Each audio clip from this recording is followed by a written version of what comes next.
Hi, P K family ബോക്സിന്റെ പുതിയൊരു വീഡിയോയിലോട്ട് എല്ലാവർക്കും സ്വാഗതം. ഞാനൊരു ചെറിയ വീഡിയോ ഇട്ടിട്ടുണ്ട്, അത് കണ്ടു വന്നിട്ട് ബാക്കി പറയാം. ഇന്ന് ഈ വീഡിയോ ചെയ്യുന്നത് ലൈക്കിന് വേണ്ടി ഒന്നും ചെയ്യുന്നതല്ല.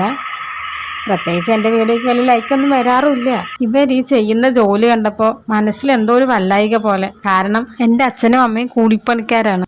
എൻ്റെ അമ്മ കെട്ടിടം പണിക്കൊക്കെ പോയിട്ടുണ്ട്. അതായത് ഈ വാർക്കപ്പണിക്ക് ഹെൽപ്പറായിട്ടൊക്കെ പോവില്ലേ, കയ്യാളായിട്ട്, അങ്ങനെയൊക്കെ എൻ്റെ അമ്മ പോയിട്ടുണ്ട്. വലിയ ബിൽഡിങ്ങൊക്കെ കെട്ടുമ്പോൾ മുകളിലെ നില വാർക്കുന്ന സമയത്ത് ആണെന്നോ പെണ്ണെന്നോ ഇല്ലാതെ എല്ലാവരും ഒരുപാട് പണി ചെയ്യേണ്ടി വരും. ഏണിയുടെ മുകളിലൊക്കെ മണലും സിമെൻറ്റും ഒക്കെ കൊണ്ടുപോകേണ്ടി വരും. ഞാൻ ഒരു ദിവസം കണ്ടിട്ടുണ്ട് എൻ്റെ അമ്മ ഒരു ചാക്ക് സിമെൻറ്റ് തലയിൽ വെച്ചിട്ട് ഏണിയിലൂടെ കയറി പോണത്.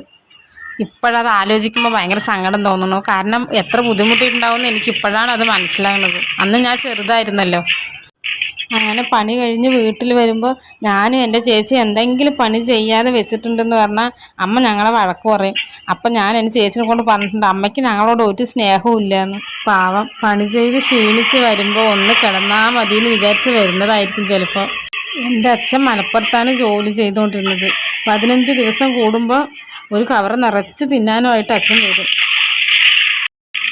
ഞങ്ങൾ മക്കൾ ഭാഗ്യം ചെയ്തവരാണ്. കാരണം ഞങ്ങൾക്ക് പൈസ ഇല്ലയെന്ന് ഒരു കുറവേ ഉള്ളൂ. പക്ഷെ അച്ഛൻ വരുന്ന ആ 15 ദിവസം കഴിഞ്ഞിട്ട് വരുന്ന സമയത്ത് വിഷുവും ഓണവും ഞങ്ങൾക്ക് ഒരുമിച്ച് വരുന്ന പോലെയാണ്. കാരണം ഈ പണ്ടുള്ള വീട്ടിലൊന്നും അധികം എല്ലാവരും സിനിമയൊന്നും കാണിക്കാൻ അങ്ങനെയൊന്നും കൊണ്ടുപോകില്ല. പക്ഷെ എൻ്റെ അച്ഛൻ വരുമ്പോൾ ഞങ്ങളെ സിനിമ കാണിക്കാൻ കൊണ്ടുപോകും. അതേപോലെ നല്ല ഫുഡ് കഴിക്കാൻ പറ്റും. ആ 15 ദിവസം കഴിഞ്ഞ് അച്ഛൻ വരുന്ന സമയത്ത് ഭയങ്കര സന്തോഷം തോന്നും. അച്ഛന് വരാനായിട്ട് ഞങ്ങൾ കാത്തു നിൽക്കാറുണ്ട്. പിന്നെ സ്കൂൾ പൂട്ടുന്ന സമയത്ത് ഞങ്ങൾ അച്ഛൻ്റെ അവിടെ മലപ്പുറം പോകും. ഞങ്ങൾ അങ്ങനെ ഒരു ദിവസം ഞാൻ പോയപ്പോഴാണ് അച്ഛൻ്റെ കൂടെ അച്ഛൻ പണിയെടുക്കുന്ന അവിടെ പോയി. അപ്പോൾ അച്ഛൻ ഞങ്ങളെ ഒരു സൈഡിൽ ഇരുത്തിയിട്ട് അച്ഛൻ പണിയെടുക്കുന്നുണ്ടായിരുന്നു. അതെന്താണെന്ന് വെച്ചാൽ ഈ വലിയ കൂട, അതായത് ഒരു 50 തേങ്ങയൊക്കെ ഈ കൂടയ്ക്കകത്ത് കയറും.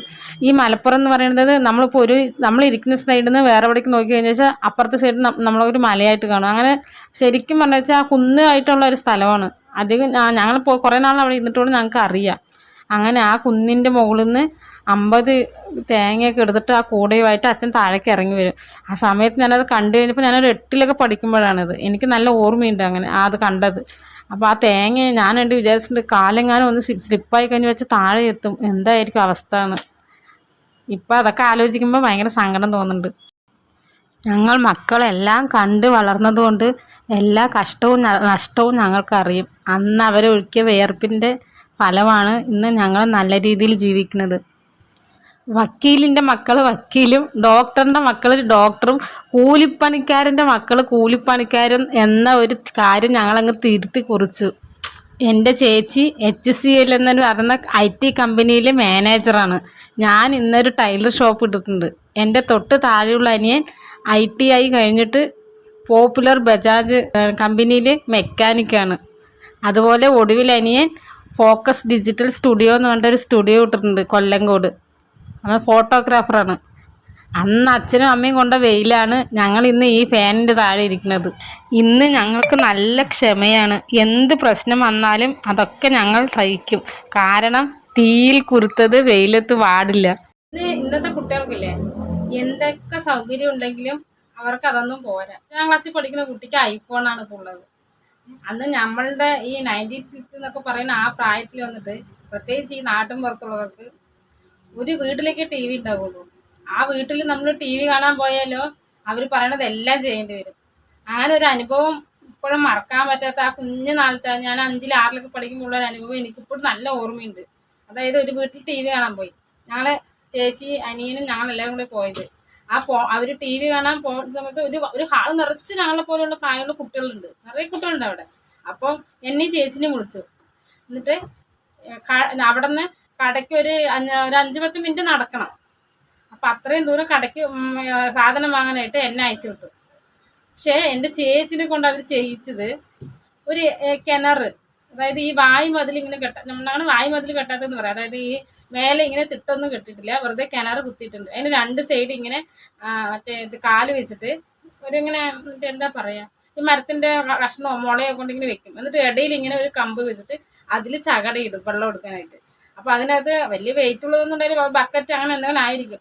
പക്ഷെ 6ാം ക്ലാസ്സിൽ പഠിക്കുന്ന കുട്ടിക്ക് അതിൻ്റെ ഉള്ളിൽ ആ കിണറിന് എത്ര ആഴമുണ്ടെന്നോ ആ കുട്ടി അതിൽ നിന്ന് വലിച്ചെടുക്കുന്ന സമയത്ത് വെറും മണ്ണിലാണ് ഇത്, അതായത് ചുമരൊന്നും കെട്ടിയിട്ടില്ല, വെറും ഒരു കുഴി കുത്തിയിട്ടാണ് വെള്ളം എടുക്കുന്നത്.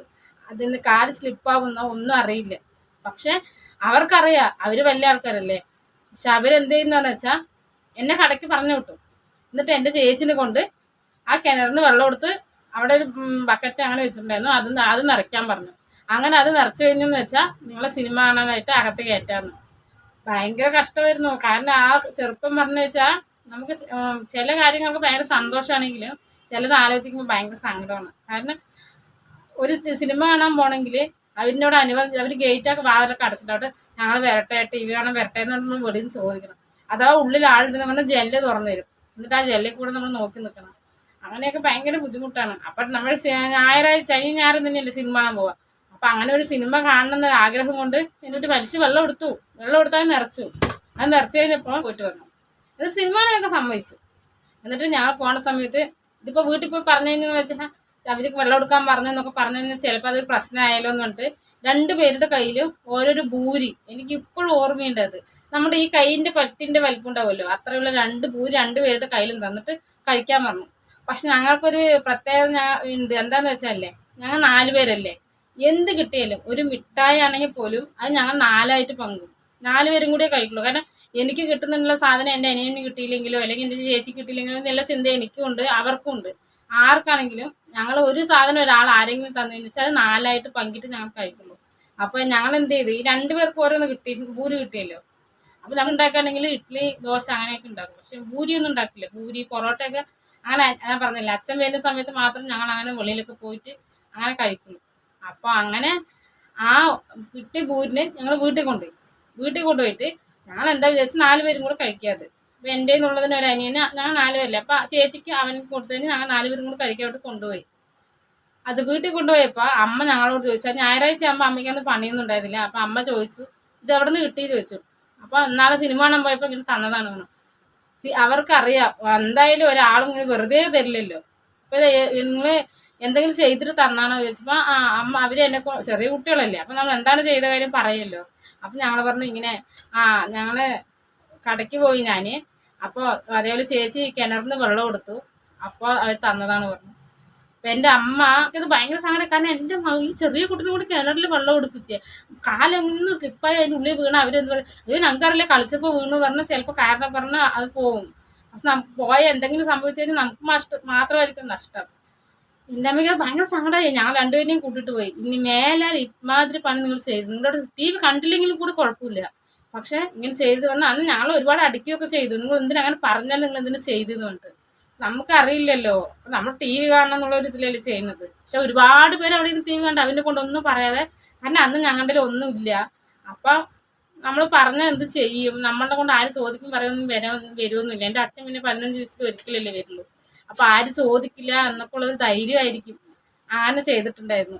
അതിപ്പോൾ ആലോചിക്കുമ്പോൾ ശരിക്കും അങ്ങനെ ഇപ്പോഴുള്ള കുട്ടികൾക്ക് 5ാം ക്ലാസ്സിൽ പഠിക്കുന്ന കുട്ടികൾക്ക് പോലും ഒരു ഐഫോൺ ഇല്ലാണ്ട് പറ്റില്ല. എല്ലാത്തിനും അവർക്ക് നിസ്സാര കാര്യങ്ങൾക്ക് എന്തെങ്കിലും ചോദിച്ചതിന് ശേഷം അവർ ഓടിപ്പോയി ആത്മഹത്യ ചെയ്യും.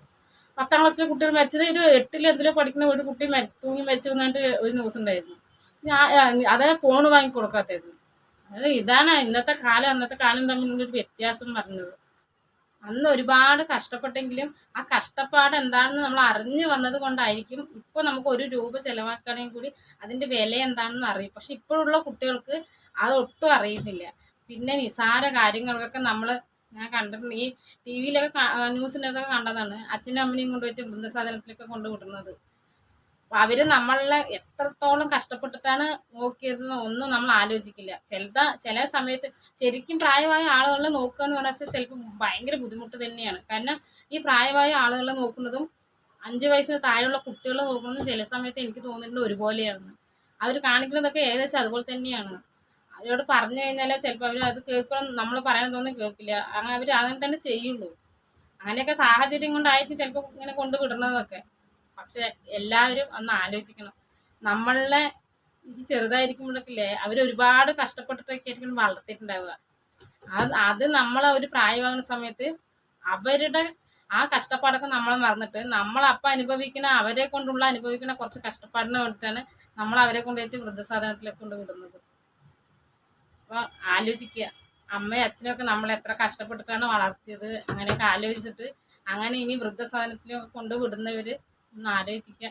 കുറച്ച് നാളൊക്കെ ഉണ്ടാവുള്ളൂ. ജീവിതം എന്ന് പറഞ്ഞു കഴിഞ്ഞാൽ ഇന്നിപ്പോൾ ഉള്ളവരെ നാളെ കാണുന്നില്ല. അപ്പോൾ ഉള്ള ജീവിതം എല്ലാവരും കൂടെ സന്തോഷത്തോടെ ജീവിക്കുക. ബായ്.